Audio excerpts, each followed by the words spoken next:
Hétköznapi tevékenységeinkkel, szokásainkkal maradandó nyomot hagyunk a Földön.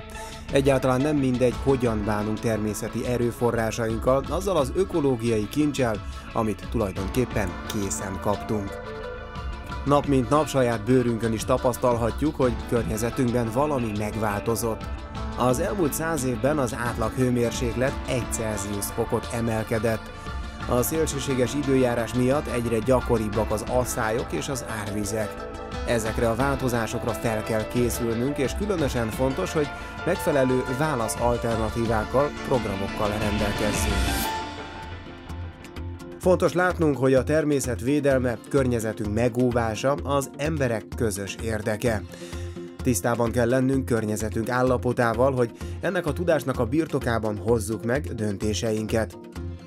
A problémákkal ne csak elvi szinten foglalkozzunk, hanem tényleges megoldások is szülessenek az élet minden területén, így a sportban is.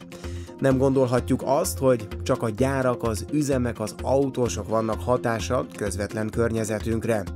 A sportegyesületek, sportszövetségek és maguk a sportolók is sokat tehetnek a fenntarthatóságért. Soha nem vándorolt még ennyi pénz a magyar sportba, mint 2013-ban.